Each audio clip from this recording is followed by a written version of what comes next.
¿Cuál fue el propósito de que Jesús viniera a este mundo pecador, hermanos? ¿Cuál fue la razón de por qué el Rey Supremo dejó su trono en el cielo? ¿Cuál es la razón, esa verdad? ¿Por qué nuestro bendito Salvador se rebajó para ser maltratado y humillado por los impíos, aquellos que se burlaron de Él? El enemigo se ha dedicado a cegar el entendimiento de los incrédulos para que no le resplandezca la verdad, para que no entiendan y se pierdan totalmente en la condenación. El diablo ha utilizado la creencia de que es necesario la salud del cuerpo antes que la salvación del alma. Y de esa manera entonces muchos se pierden y muchos incluso después reniegan del Señor cuando ellos no reciben lo que se les ha prometido. Una falsa creencia de que el ser humano puede parar de sufrir en este mundo si se acerca a Cristo. Escucha, hermano, mientras nosotros tengamos este cuerpo putrefacto, este cuerpo que se echa a perder, seguiremos sufriendo en este mundo. No hay manera como se pueda deshacer usted de las enfermedades, no puede deshacerse del deterioro de lo que es el físico. No hay tal cosa como ven a Cristo y para de sufrir.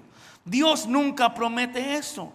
La gente, hermano, que no recibe lo que se le prometió, así, hermano, se vuelven después 2 veces hijos del infierno. Porque reclaman y dicen: es que me prometieron que Cristo me iba a quitar esta úlcera, me prometieron que me iba a quitar este dolor de corazón, y resulta, hermanos, que no desaparece. Y la gente entonces ahí está culpando al cristianismo y culpando al Señor, porque Cristo no vino con ese propósito. Otra es la obra humanitaria para las naciones pobres del planeta. Y por esa razón hay como World Vision y también Food for the Poor. Son organizaciones, hermanos, lucrativas, las cuales se dedican a conseguir grandes cantidades de dinero que nunca llegan en realidad a donde deben de ser, pero bajo el emblema de que es trabajo del cristianismo. Es un principio, hermanos, que el cristiano debe hacer algo por el necesitado económicamente. Ese es un principio, debemos de hacerlo. Pero no se olviden que la principal necesidad que tiene la persona no es llenar su estómago, sino es la salvación de su alma. Entonces, por eso nosotros tenemos que entender esta frase que dice: si tú le das de un pescado a un hombre, comerá un día, pero si le enseñas a pescar, comerá toda su vida. Entonces, el cristianismo, hermanos, tiene como propósito primeramente no dar de comer al pobre, sino llevarle el mensaje de la salvación, el evangelio. Podemos seguir enumerando otros motivos que el enemigo ha utilizado para desviar el verdadero motivo por qué Cristo decidió dejar su majestuosidad y, siendo Dios mismo, transformarse en un hombre como nosotros y vivir en este mundo perdido. Pero siempre tenemos que basarnos en las Escrituras para entender el propósito de Jesucristo. Nada de lo que diga la gente tiene valor si no está en las Escrituras. Nada, pueden inventar frases hermosas, pueden inventar dichos que sean llamativos, pero si no está en la Escritura, no es verdad. Escuche, hermanos, ¿Cristo sanó a los enfermos? Sí, Señor. ¿Cristo alimentó a la gente? Sí, Señor. Aunque no alimentó solamente a los pobres, Él alimentó a los que le seguían. Es otro punto, hermano, que la gente no puede entender. Cristo no nos mandó a buscar personas para darle de comer. Cristo nos mandó a predicarles el evangelio, y aquellos que están con nosotros y que siguen, entonces nosotros les vamos a dar de comer, y así compartimos nuestro alimento juntos. Pero si encontramos personas, y por misericordia, si usted tiene $1 o $2, déselo a alguien que está en la calle, que está tirado, no sabe cómo alimentarse. Pero Cristo alimentó a la gente, pero no solamente a los pobres, alimentaba a los que venían y escuchaban su doctrina. El Señor tuvo compasión con los que eran atormentados física y emocionalmente por los demonios y los libertaba. Eso hacía todo Él, pero ninguno de estos fueron sus propósitos porque Él venía. Fueron muestras de poder para que entonces se mostrara un poder mucho más alto y la gente creyera que Él era el que tenía que venir. Pero el verdadero propósito, en el verso 10 dijimos: porque el Hijo del Hombre vino a buscar y a salvar lo que se había perdido. Esta es la razón por la que vino Jesucristo a este mundo. Vino a buscar y a salvar lo que se había perdido. Escuche, hermanos, lo que en este mundo necesita es a Cristo. Este mundo no necesita más bancos de comida, necesita a Cristo. En este país, escúcheme, la comida se tira, se desperdicia. Mucha comida que piensa estamos ayudando a los pobres. Aquí está un cuarto lleno de botes y de toda clase de comida, hermano, que la gente lo despreciaría porque no tienen hambre, pero dicen hay que hacer la obra. Hermano, esta gente, este mundo lo que necesita es a Cristo. No necesitan más comida, lo que necesitan son rescatados por Cristo, porque están perdidos en la ignorancia. El episodio del ministerio de Jesucristo en esta historia lo veremos como refleja ese propósito del Señor y lo que tú y yo tenemos que tener en nuestro corazón. Primeramente, había una ciudad maldecida. Había una ciudad maldecida, dice versículo 1, Lucas 19:1. Habiendo entrado Jesús, ¿dónde, hermanos? En Jericó, iba pasando por la ciudad. Si usted no conoce el trasfondo de esta ciudad, esta no es una ciudad buena para poder vivir. Escuche, Jericó, Jesús entró en Jericó porque tenía compasión de los pobladores de aquel lugar. Porque esta ciudad, hermanos, estaba en realidad en gran peligro. Él buscaba a quien estaba perdido para rescatarle. Jericó es una representación del pecado, de la maldad, de lo que es la rebeldía. Era representación del vicio, de la violencia, pues era una ciudad maldita. Escuche, en realidad esta ciudad ni siquiera debía de existir. Leeremos un pasaje en Josué, capítulo número 6, versículo 26. Josué 6:26, para que usted vea. Suena muy bonito la ciudad de Jericó, hasta muchos hasta les ponen hasta a sus hijos Jericó. Pero escuche, esta ciudad ni siquiera debía de existir. Dice Josué 6:26. Están ahí. En aquel tiempo hizo Josué un juramento, diciendo: maldito delante de Jehová el hombre que se levantare y reedificar esta ciudad de Jericó. Sobre su primogénito eche los cimientos de ella, y sobre su hijo menor asiente sus puertas. Una maldición de parte del profeta de Dios.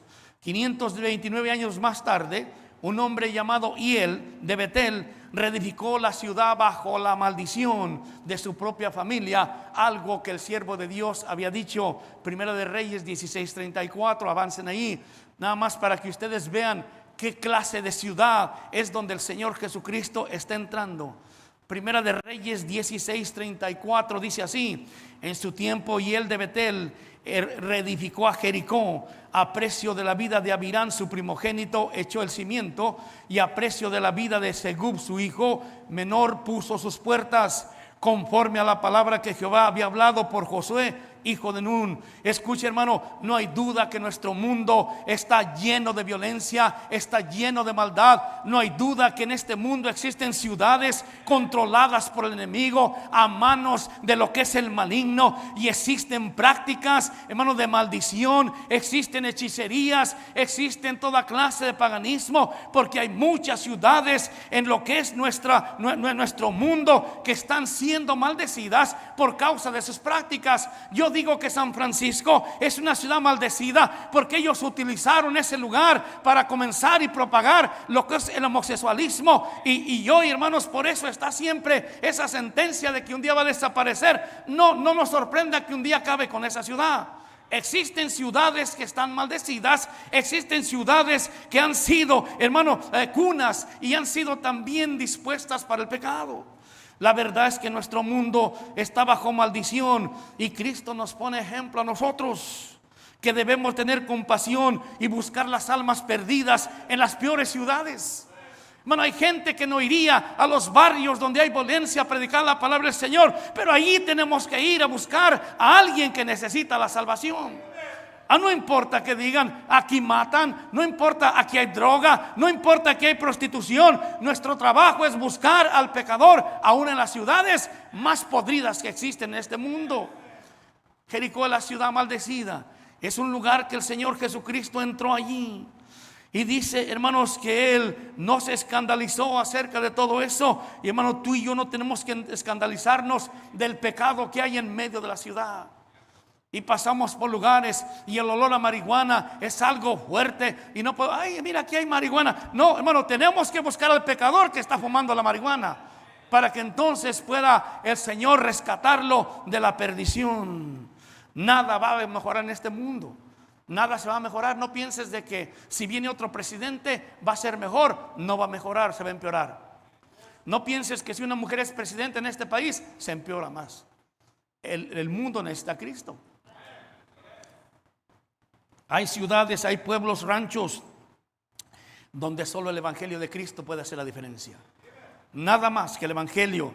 Este es un llamado para todos los cristianos que tenemos bendición de haber sido rescatados de la perdición. Hay que orar por una ciudad que nosotros conocemos, que está perdida, que no hay quien les ayude, no hay quien les lleve el Evangelio, y vamos a orar por ellos. Y si el Señor te llama y te dice: ve a predicar a esa ciudad, heme aquí, aquí estoy, Señor. ¿Podrías orar por eso? Porque las ciudades, hermanos, necesitan a Jesucristo. Ciudades maldecidas necesitan al Señor. No solamente Jericó era una ciudad maldecida, sino en Jericó estaba el propósito de Jesucristo. Estaba el propósito de Jesucristo, versículo número 2. Lucas 19:2.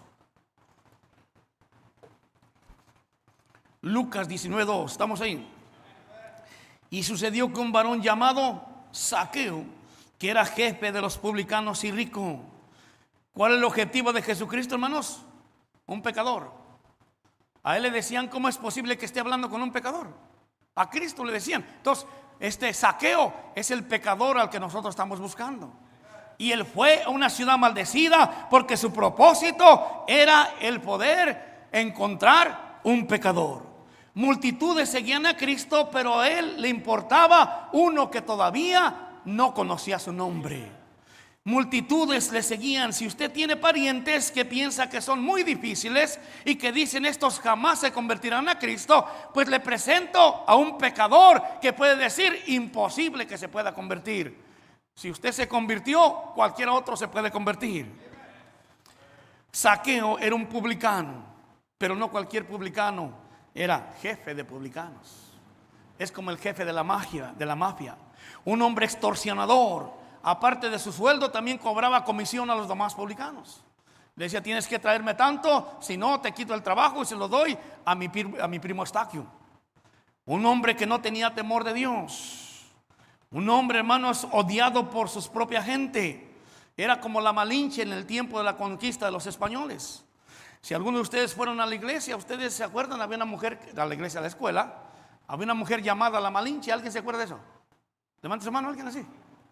La Malinche fue utilizada para traicionar a su propia gente en México, y le pagaban los españoles. Bueno, Zaqueo era un publicano que le pagaban por extorsionar o por cobrar impuestos a sus propios ciudadanos. Es que era odiado. Cuando vieron a Zaqueo, dijeron: ¿cómo es posible? Este es un pecador. Así es que él tenía más aparte de todo eso. Zaqueo era un hombre muy rico a costa de los demás. Era usurero, condenado por la ley de Dios, porque la Biblia dice así: cuando prestares dinero a uno de mi pueblo, al pobre que está contigo, no te portarás con él como logrero, ni le impondrás usura, dice en Éxodo 22. Entonces él era una persona, no solamente era alguien que se aprovechaba de los demás, alguien estaba bajo la maldición de misma ley de Dios. Por eso Cristo vino a esta ciudad maldecida buscando a un pecador. Escucha esto, hermanos. Tú y yo no somos los importantes aquí. El importante es un pecador que no conoce a Jesucristo. Cuando nosotros venimos a la iglesia, usted y yo no somos la nata, ni tampoco somos la importancia. El importante es aquel que cruza estas puertas y no conoce a Cristo. Él es el que el Señor Jesús está buscando. Usted y yo estamos inscritos en el libro de la vida. Estamos felices, estamos contentos. Pero el importante es aquel. No es importante, hermano, el que canta como la calandria o el pajarito. No es importante el que predica la palabra del Señor. El importante, Cristo dice, es el que no conoce a Jesucristo. Y acuérdate, con él iban multitudes, pero él estaba buscando un pecador. Porque el pecador es el que es más importante en el evangelio. A veces, hermano, en las iglesias se hacen grupos que vamos a hacer clubs y vamos a hacer esto, aquello y lo otro. Hasta hacen, hermano, excursiones entre grupos pensando de que están disfrutando la vida cristiana y no les importa que el más importante en el mundo es el pecador que no conoce a Jesucristo. Pero ahí está el pecador, ahí está Zaqueo.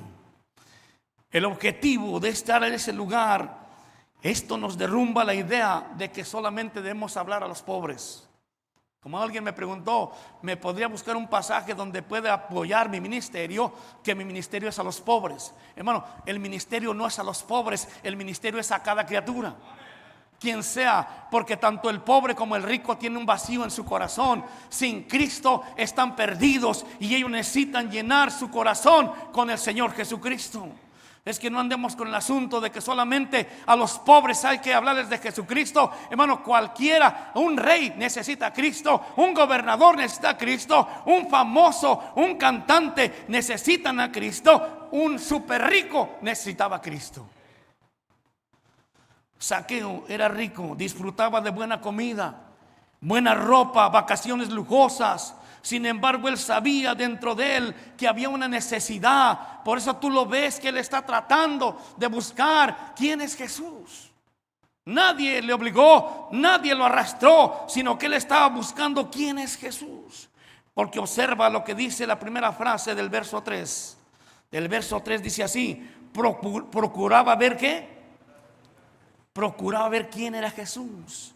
Cuánta gente hoy en el mundo aparentemente feliz, con su rostro con alegría, pero son miserables porque no conocen a Jesús.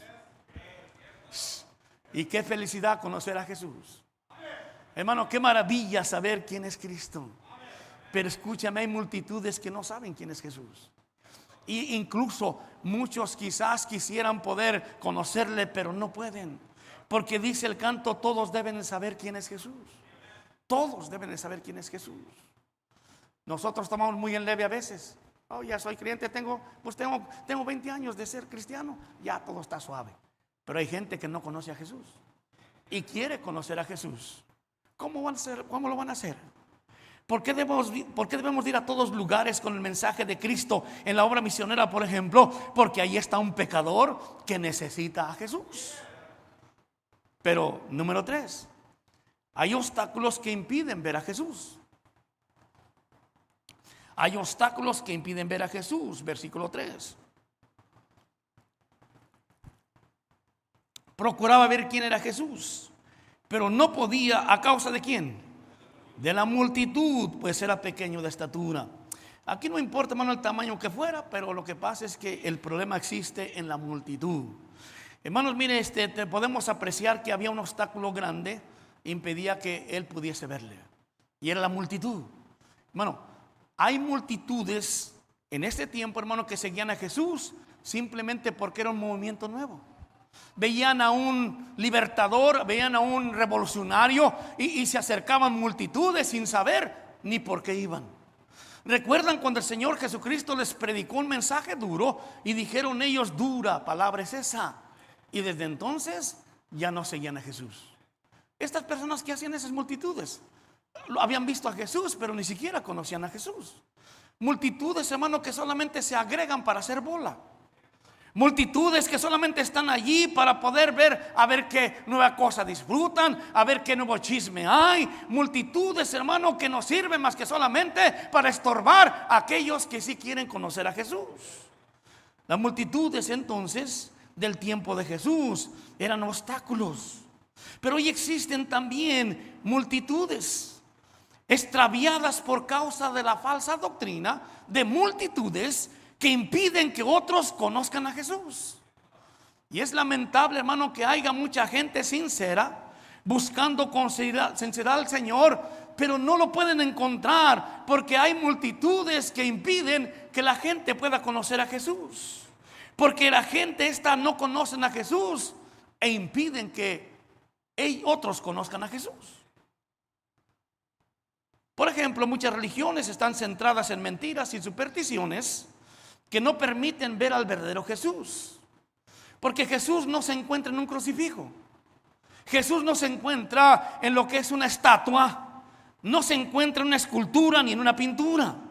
Estas son invenciones, hermano, de religiones y también, hermano, de tradiciones, las cuales la gente ha puesto su mirada en esa clase de cosas y así jamás van a poder ver a Jesús.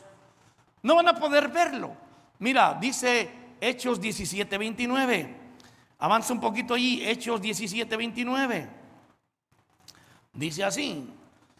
Hechos 17:29 dice: siendo pues linaje de Dios, no debemos pensar que la divinidad sea semejante a ¿qué? A oro o plata o piedra, escultura de arte y de imaginación de hombres. Mire claramente, hermano, está diciendo que es una ignorancia y un pecado grande pensar que Jesús, siendo divino, Él puede estar en una estatua hecha de oro o de plata o de lo que sea. Eso es algo, hermano, que no puede estar en un papel, en un pedazo de papel. Y esta doctrina impide que la gente pueda ver a Jesús, porque su enfoque está en esas cosas. La divinidad quiere decir que es algo espiritual, algo que usted no puede ver, pero sabe que la presencia está allí. Entonces Jesucristo no está en esas cosas, sino está en espíritu. Su Espíritu Santo mora en todo aquel que le ha recibido como Salvador. Pero también existen otras doctrinas que, aunque dicen no confiar más en la idolatría, pero su doctrina es aún más perversa y más severa, porque dicen ser cristianos, pero sus prácticas y su fe no está centrada en el propósito de Jesucristo.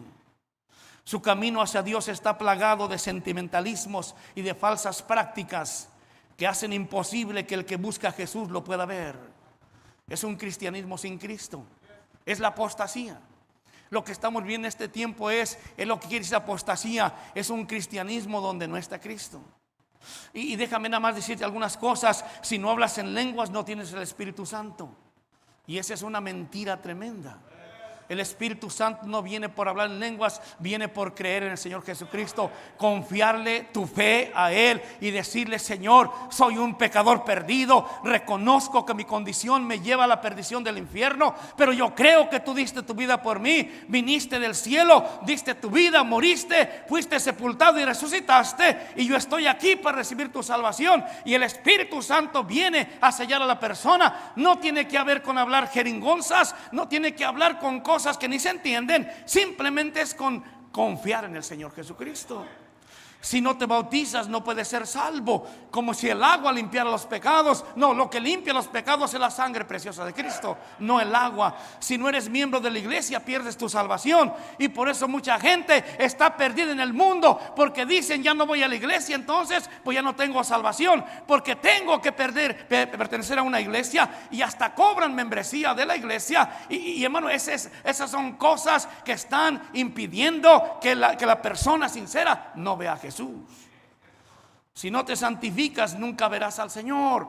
Pero no entienden que esa santificación es la santificación que Cristo me da a mí cuando yo creo. Porque nadie puede santificarse a sí mismo. Otra vez lo repito: siempre que vivimos en este cuerpo, seremos pecadores. Por eso nuestra confianza no está en nosotros, sino en el que lo prometió. Hay un montón más. Necesitas ser un adorador para que tú puedas tener salvación. Un dador de dinero. Bueno, aunque como pastor yo quisiera que tú aprendas a ser constante en dar a la obra del Señor. Eso es bien para nosotros. Pero quiero decirle que tú puedes dar todo el dinero que tú quieras, y eso no te vale para nada tu salvación. Le dijeron a Simón cuando dijo: yo quiero comprar. Dijo Pedro: tu dinero perezca contigo. Porque las bendiciones de Dios no se compran con dinero, sino son dadas por el Señor. Y tantas cosas, hermano. Estos son obstáculos de las multitudes que hacen imposible que un hombre sincero pueda ver verdaderamente a Jesús. Sergio López era un hombre que ganamos para el Señor con su familia. Prontamente él se prendió y él estaba sirviendo, estaba llegando a la iglesia. Recuerdo cuando le dije: vamos a traer niños de tal parte allí de Linwood. Y dice: en mi carro no, porque en un carro deportivo yo no quiero que ningún chiquillo se meta en este carro. Dijo: pero sí podemos comprar otro. Dijo él: qué tremendo, vamos a comprar otro carro para traer niños. O sea, no es que era un hombre o sea, al convertirse al Señor, su corazón cambió. Y Sergio, hermano, tenía familia en Tijuana. Y en Tijuana decía, mi mamá y mi hermano son cristianos. Dice, pero yo no entiendo por qué me dicen ellos que ellos no celebran Navidad porque es del diablo. Pero ahora lo que no entiendo más es que siempre que llega Navidad me dicen, no te olvides de los regalos, carnal, A mí me gustan unos fila. Me traes unos tenis fila y a mi mamá también le traes. Y yo no entiendo por qué no creen celebrar la Navidad, pero para los regalos son buenos. El punto, hermano, que llegó el tiempo donde su familia iba a llegar a su casa. Él tiene una casa grande. Y llegamos, estábamos ahí en la mesa cuando llegaron ellos.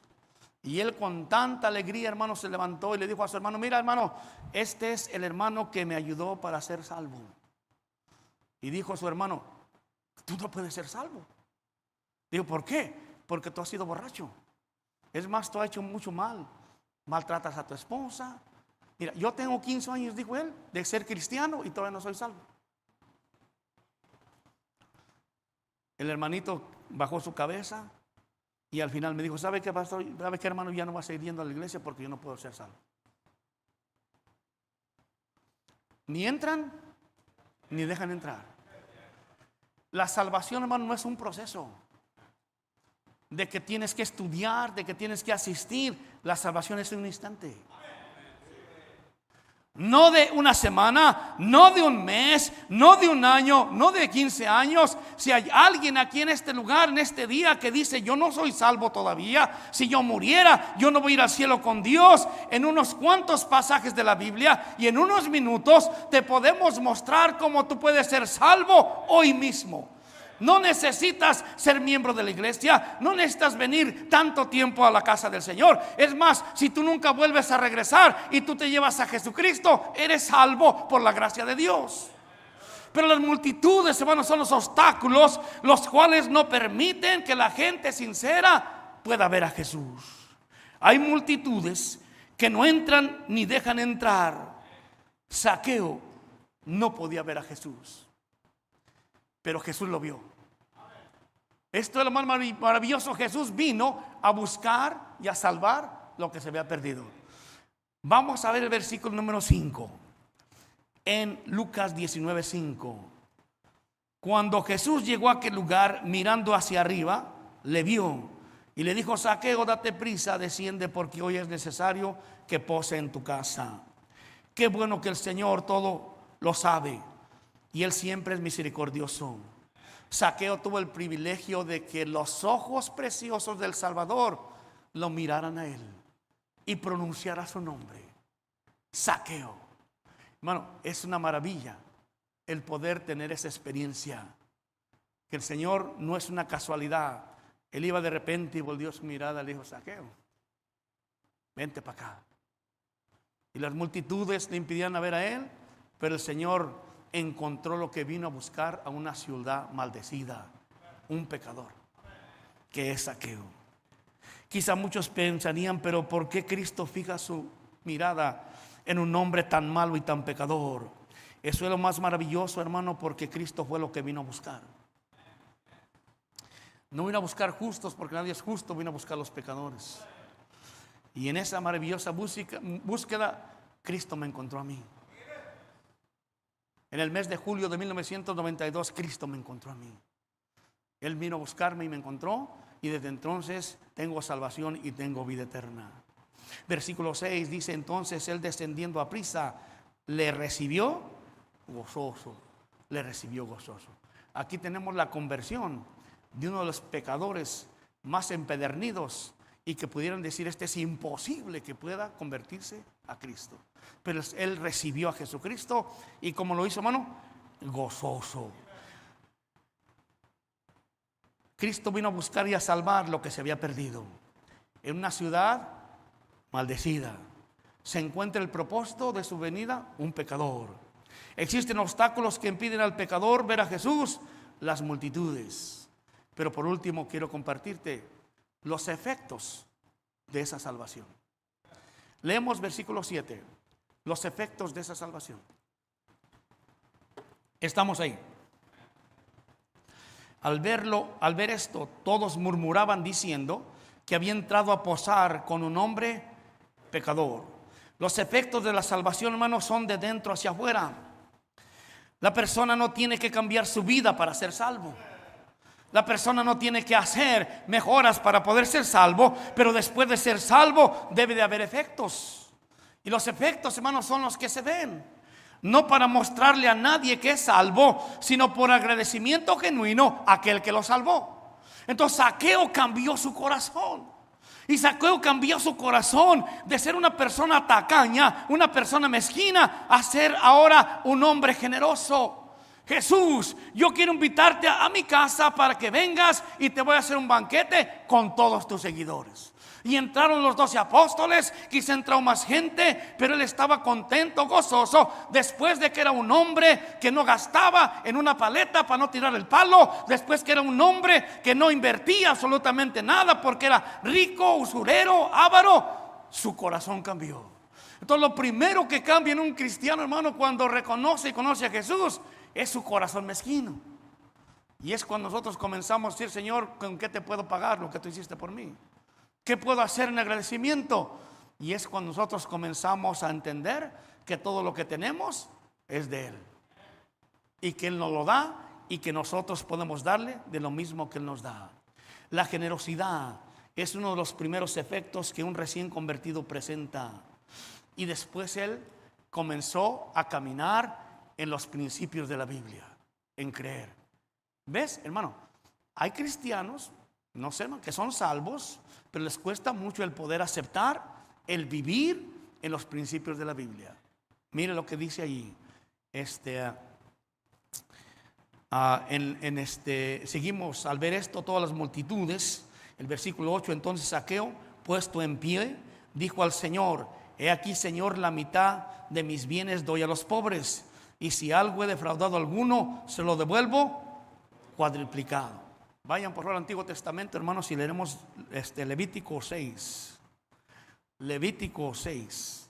Vayan a sus Biblias, por favor, hermanos.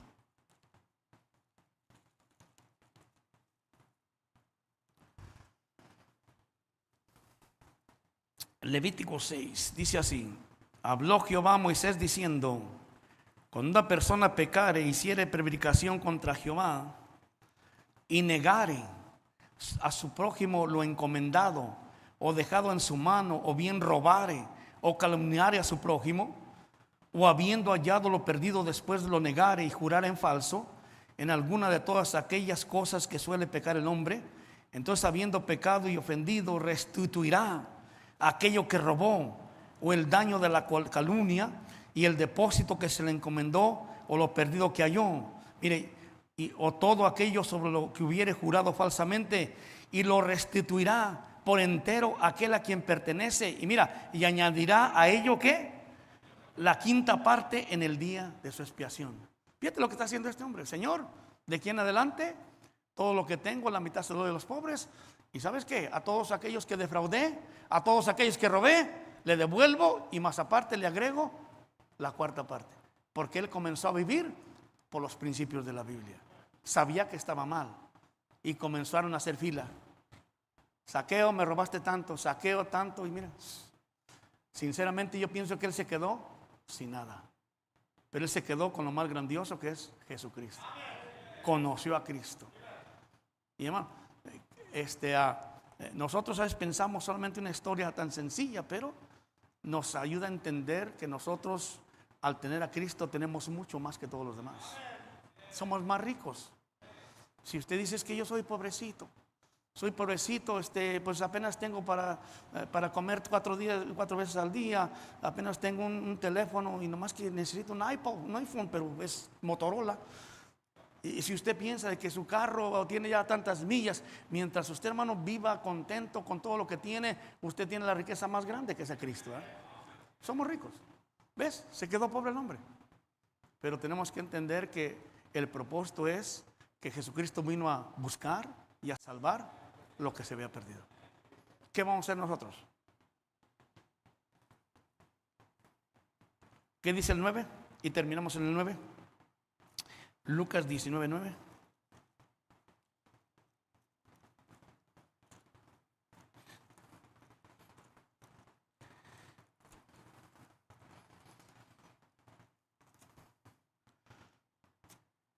¿Llegaron mal el 9? Dice el 9. Jesús le dijo: hoy ha venido la salvación a esta casa, por cuanto él también es hijo de Abraham. Esto nomás para poder hacer una comparación. En Hechos le preguntó el carcelero a Pablo y a Silas: señores, ¿qué debo hacer para ser salvo? Y él dijo: cree en el Señor Jesucristo y serás salvo tú y tu casa. Es que la salvación comienza por una persona. Y la salvación de la casa de Zaqueo comenzó por él. Y después él tuvo que hablar a los demás acerca del Señor. Si usted tiene familia que no son salvos, usted es la puerta para que ellos puedan conocer a Dios. No se quede callado. No vaya a visitar a su abuelita y diga, pues, se quede callado. Mi hijo, ¿y vas a alguna iglesia? No, abuelita, estás bien. No, hermano, diga la verdad, conocí a Cristo. He visto a Cristo, lo tengo en mi corazón. Y abuelita, tú también lo tienes que tener, porque a ti te falta poco para que te vayas de este mundo.